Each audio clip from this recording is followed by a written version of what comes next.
जी के माध्यम से हम सभी को ज्ञात हुआ कि आज गीता जयंती के उपलक्ष्य में मालवा प्रांत के अनेक स्थान पर इसी तरह बजरंग दल के कार्यकर्ता बड़ी संख्या में एक संचलन के रूप में देश में हिंदू समाज की, हिंदू युवाओं की संगठित शक्ति का परिचय ये आज मालवा प्रांत में देने वाले हैं।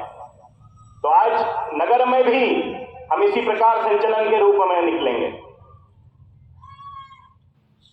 हम सभी को ज्ञात होना चाहिए कि 6 दिसंबर 1992 जो शौर्य दिवस हम हर साल मनाते हैं, 492 वर्ष का जो संघर्ष रहा वो हिंदू समाज की सबसे बड़ी विजय जो 6 दिसंबर 1992 शौर्य दिवस पर हमको प्राप्त हुई, उस दिन गीता जयंती ही थी।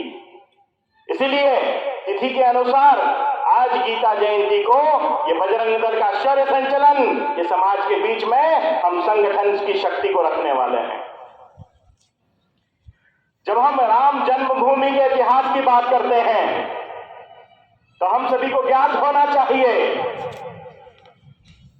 कि राम जन्मभूमि अयोध्या पर जब आक्रमण होता है सन 1528 में बाबर का एक सेनापति मीर बाकी अयोध्या पर कूच करता है।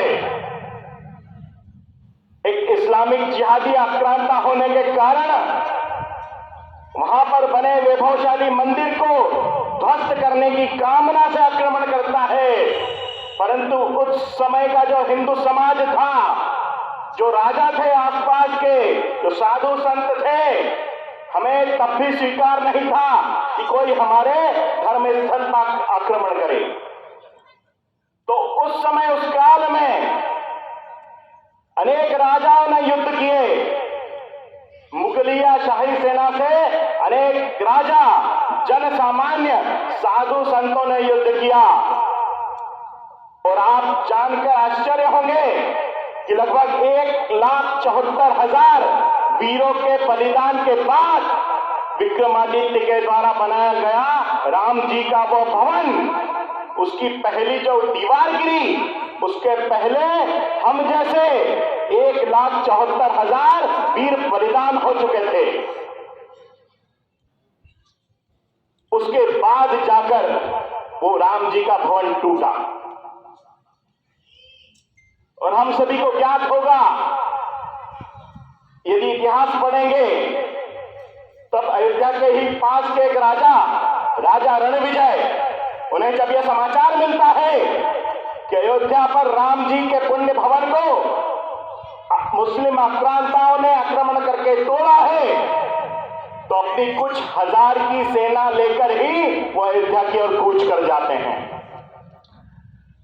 सामने विशाल मुगल सेना, शाही सेना खड़ी है, तोपखानों के साथ खड़ी है, परंतु अपनी कुछ हजार की सेना के साथ राम जी की जयकार करते हुए वो वीर आक्रमण कर देते हैं। कुछ 8 से 10 दिन वो युद्ध चलता है, परंतु दुर्भाग्य से राजा रणविजय उस युद्ध में वीर गति को प्राप्त होते हैं। बंधुओं, ये समाचार जब उनके राज्य में पहुंचता है तो उनका राज्य विलाप नहीं करता, राजभवन में कोई विलाप नहीं होता, बल्कि उनकी रानी जयराज कुमारी उस सेनापति को पुनः बुलाती है। जो बची हुई सेना राज्य में थी उसका वापस गठन करती है। उनके साथ में उनके राजभवन में रहने वाली नारी शक्ति लगभग 3,000 की संख्या में, और आसपास के जो गुरुकुल थे, जो आश्रम थे, जो साधु संत सन्यासी थे, ये पहली बार वो सेना बनाकर, सन्यासी सेना बनाकर और 3,000 की नारी शक्ति ये फिर से अयोध्या पर आक्रमण करती है राम जन्मभूमि को प्राप्त करने के लिए। इतिहास का ये सबसे बड़ा क्षण था जब नारी शक्ति और साधु संतों की सन्यासी सेना ये अपने चिमटे, अपने बल्लम, अपने गदा और अपने त्रिशूल से शत्रु सेना का रक्त संचार करती है। शत्रु इस युद्ध कौशल को देखकर आश्चर्य में था